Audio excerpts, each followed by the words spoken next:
oui, c'est une histoire vraie. Oui, c'est une histoire vraie. Même si un ou deux aspects dans ce livre sont un peu, comment on dirait, fictionnels. Pourquoi cela a émergé dans mon esprit? L'explication, elle est contenue à la fin du livre, dans la postface, et elle est contenue parce que elle tient effectivement au résumé, en quelque sorte. Je ne sais pas si on peut dire à la synthèse, parce que ce serait trop prétentieux, mais au résumé de ce que j'ai compris de ce parcours singulier, de cet homme, élevé d'une certaine façon par rapport à des valeurs, et ensuite qui va continuer à se construire au moment de la reconstruction du pays, cette fois-ci. Et j'ai trouvé que ce parcours était singulier parce qu'il était caractéristique de de beaucoup de Françaises et de beaucoup de Français.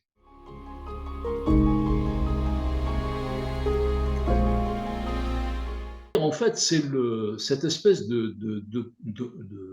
d'opposition entre ce qu'on peut appeler le déterminisme d'un côté et de l'autre côté le libre arbitre. En réalité, on est entre ces deux. Ce qui explique l'évolution de ce personnage, c'est qu'il naît et il est élevé dans une forme de déterminisme, et progressivement, il va se libérer de ce déterminisme et il va vivre le libre arbitre.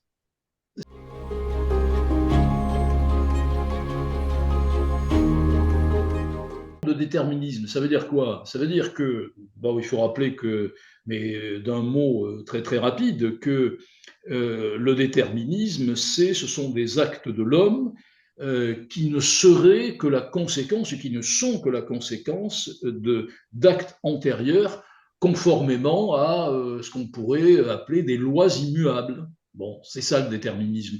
Ça veut dire quoi? Ça veut dire que ce personnage, Jean-Louis Diémile, lui, il est élevé dans une petite ferme de Corrèze, où on vit chichement, où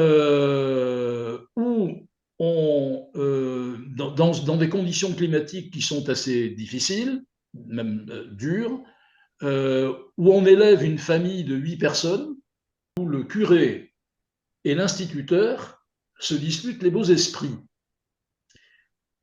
chacun le voulant pour sa propre chapelle, si je puis m'exprimer ainsi. Le curé, parce que lui, il souhaite recruter pour la voie sacerdotale, et l'instituteur, lui, il souhaite recruter pour l'école normale d'instituteurs. Il y a cette espèce de combat entre les deux, qui est emporté d'ailleurs dans son enfance par le curé.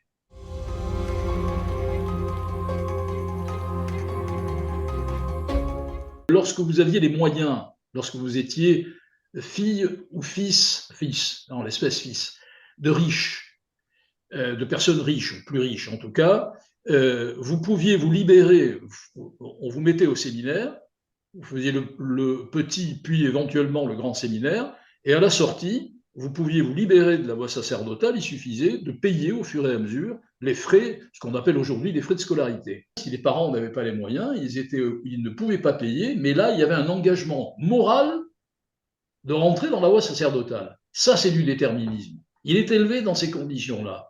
Et à l'inverse, qu'est-ce qui se passe?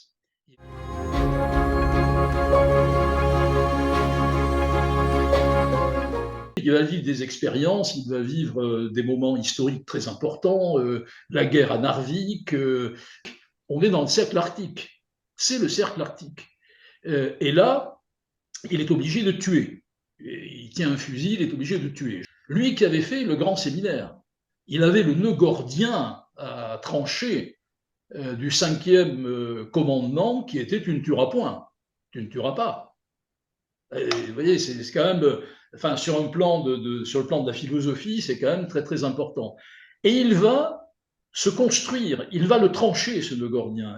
Ce sont des libérations consécutives, pour répondre à votre question, qui l'amènent à cet autre état, c'est celle du libre arbitre.